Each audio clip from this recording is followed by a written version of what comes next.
If you've seen my introduction, I hope it helped you open your mind as we explore the 9/11 controlled demolition theory as explained by Richard Gage in his video Blueprint for Truth.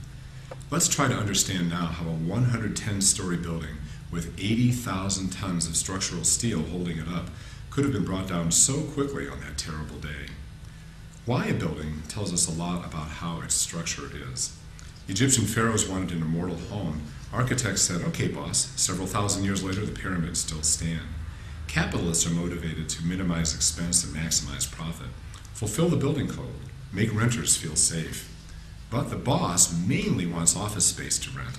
So the young, innovative engineers and architects design skyscrapers with hundreds of slender, hollow steel support columns around the outside, a strong steel core, but without the usual heavy concrete support. They sprayed on fireproofing to lighten the structure.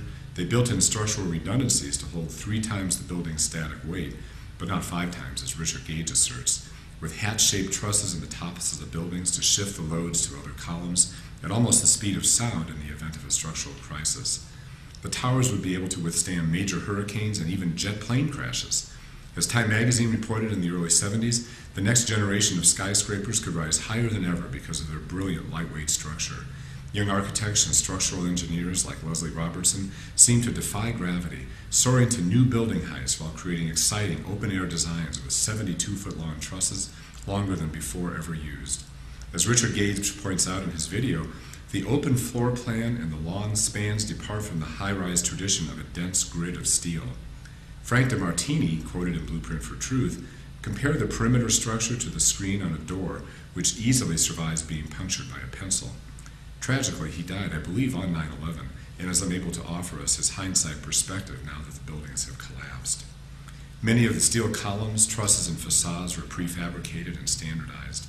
The buildings were 95% air by volume, 220 acres of floor space in 2 towers, 1 full acre per floor, mostly rentable space.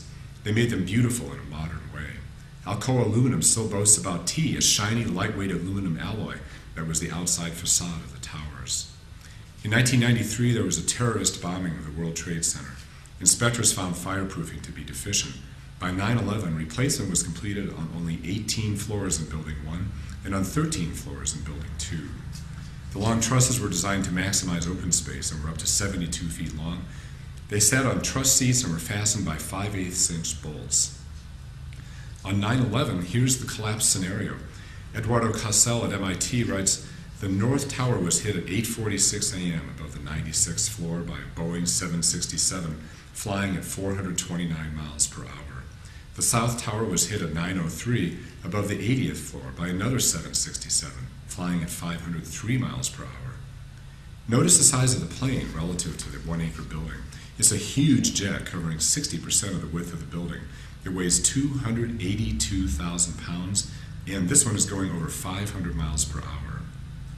Forensic analyst Jonathan Barnett, who was quoted in Blueprint for Truth but doesn't believe in controlled demolition, said the planes hit the towers banking at 30 and 45 degrees respectively, causing damage to the maximum possible floors, stripping the painted-on fire insulation, and cutting off the water sprinkler pipes.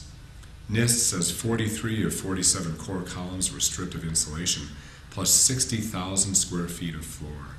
The plane hitting the South Tower impacted with 50% more energy because of its higher speed. So 30 seconds later, here's a picture. You can see the immediate mechanical damage. F.R. Greening says the vertical collapse safety factor was reduced from 3 to 2 when 60% of the columns on the damaged side were destroyed. The compression wave from the impact visibly damaged the structural integrity of 4 floors below the crash. Shifting the load to the surviving beams created an eccentric load, so the pressures on the remaining structures were now vertical as always and lateral across. Compression waves from the collisions torqued the building. Escapees reported wall cracks and doors jammed shut well below the crash site, evidence of structural weakening. NIST reports that people were knocked down and furniture flew around many floors below the crash. So that is the mechanical damage, and with the fire the real destruction begins. According to NIST, some of the jet fuel exploded immediately and fires spread to all 4 faces within 15 minutes. Soon smoke is pouring out of the vent from the 109th floor. Suicide leaps occur by the dozens as smoke chokes people on even the top floors. Over 1,000 windows break out as the fire spreads. providing over 12,000 square feet of fire ventilation.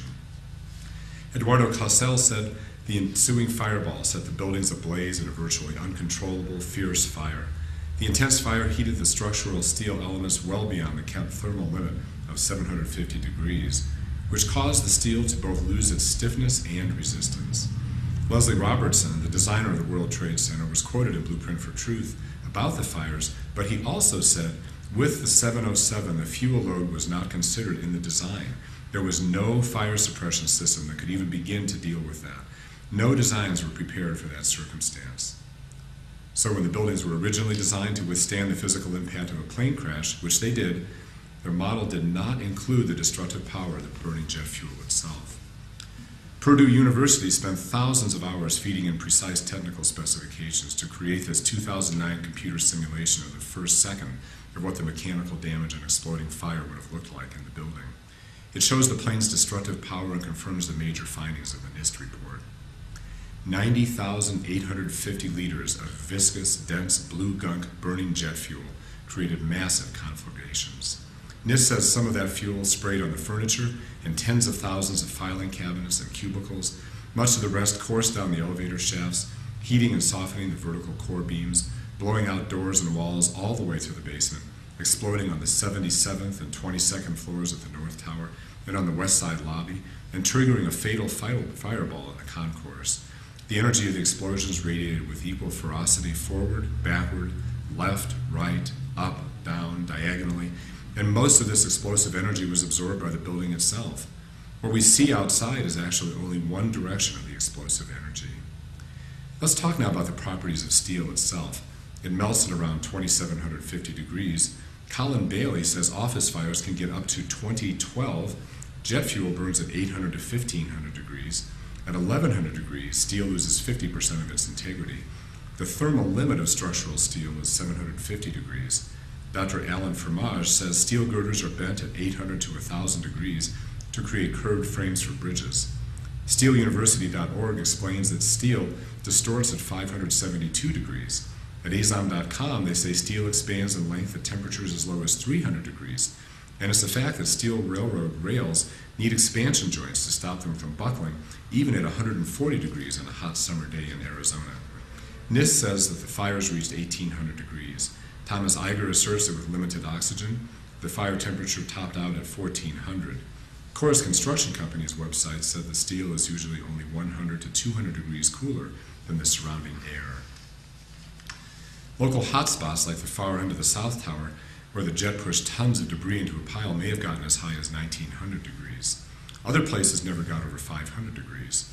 According to Thomas Eiger, who is quoted in Blueprint for Truth but also opposes the controlled demolition theory, localized hot temperatures weakened some steel, and the temperature differential also helped destroy the structural integrity of the beams. Quote, no normal office fires would fill 4,000 square meters of floor space in seconds. Usually the fire would take up to an hour to spread across the building. This was a very large and very rapidly progressing fire. The smoke was even visible from Earth's orbit. By 10:23 a.m. in World Trade Center 1, the sagging of the steel girders caused the walls to bow windward 55 inches. Here's a diagram from NIST of how a single beam may have sagged. Above the impact zone, the entire building tilted south. Here are two pictures taken about 50 minutes apart. One person called this a utility cable, but NIST calls it a sagging floor. In this simulation, the long support beams are sagging downward to help cause the inward bowing of the outer columns. Random fire damage on all four sides of the building caused irregular stresses everywhere. By the time collapse was imminent, bowing was extreme. Let's talk about some smoke now, because the smoke was billowing up through the top of the building as the fire and smoke spread upwards. Richard Gage says, quote, the fires were diminishing severely, close quote, but in fact they had grown from 3 floors to at least 14 floors in less than an hour. At the critical moment of failure, 3 outside walls were nearing capacity. The core, on the other hand, had compressed, and the hat truss that connected the perimeter walls to the core was partially suspending the core. The weak south wall buckled first and was momentarily supported by the hat truss, which buckled in the center first, causing the antenna drop seen by FEMA and others. As the building began its collapse, air pressure pushed the smoke upward and out the sides. Richard called this, quote, evidence of explosions on the top of Building 1. But if there had been 4,500-degree explosive nanothermites at the very top of the building, then no one could have walked on the debris right after the collapse. In addition, a classic controlled demolition, no smoke comes off the top. People in the upper floors were severely suffering from smoke inhalation because hot smoke rises. Look at the movement of the smoke in absolute terms rather than relative to the falling towers, and you'll see that the smoke and the dust left behind by the collapses had no significant upward velocity. Or as one scientist put it, he actually said smoke rises and he uses that as proof of controlled demolition. Another, I wonder if Richard is trying to say they took the towers down using demolition charges on the roof. By the way, the building that had twice as much weight above the crash site collapsed twice as quickly, not surprising in a natural collapse scenario. NIST said that at 10:20 a.m., the police aviation unit reported that, quote, the top of the tower might be leaning, and a minute later reported that the North Tower is buckling on the southwest corner and leaning to the south. At 10:28 a.m., they reported that the roof is going to come down very shortly. The North Tower collapsed at 10:28 a.m. The South Tower was hit at 9:03 a.m., causing the building to sway 27 inches back and forth. The off-center impact twisted the upper part counterclockwise. 9/11 calls reported falling ceiling tiles, collapsed walls, jet fuel smells. The top section tilted toward the face that had buckled. It fell at least one story in free fall and impacted the lower sections with a force equivalent to over 30 times its own weight. This was sufficient to buckle the columns of the story immediately below it. The block then fell freely through the distance of another story. Gage reported that firefighters witnessed sounds and flashes of explosions, orange and red flashes all around the building, which is true. At the onset of both collapses, 500,000 cubic feet of air per floor was being pushed down onto the fires, creating a monumental bellows effect, literally stoking the fires and quickly creating a massive ring of fire around the perimeter of the collapse zone. That is a much more plausible explanation for the fire's sudden growth. If it were from controlled demolition, similar rings of fire would have been visible on dozens of other floors during the collapse, and they were not. NIST says no building in the United States has ever been subjected to the massive structural damage and concurrent multi-floor fires that the towers experienced on September 11th. NIST predicted many breaks in the support columns as the weaker, welded connections broke, but many randomly damaged steel supports were much smaller, or bigger, like this 13-story high facade, which would have been pulverized by a controlled demolition. There has not been a single published peer-reviewed paper disputing the fundamentals of this collapse theory. On the other hand, there have been several published results in general support of the collapse hypothesis. This is part of the reason why NIST did not consider the entire duration of the collapse. Early results from engineers and scientists indicated that once the upper stories began to fall, the complete collapse of the structure was not in doubt, and there was no credible result to the contrary. And we now have an example from 2008 of a tall, steel-framed building which collapsed very fast and almost symmetrically, and I will be showing that video in a later chapter of this rebuttal. The National Institute of Standards and Technology has determined the causes and made recommendations for new fire and building code standards. The National Fire Protection Association and the International Code Council both took NIST recommendations and redesigned their templates for building and fire codes. And unlike Richard Gage, I believe those revisions will save lives. The natural collapse scenario compiled from my research with NIST, as well as a host of other scientific sources, is the theory that is accepted by the vast majority of scientists around the world. We've already seen 44 reasons supporting natural collapse. In the next section of Blueprint for Truth, Respectfully Rebutted, we will examine some of Richard Gage's objections to the natural collapse theory. Thank you.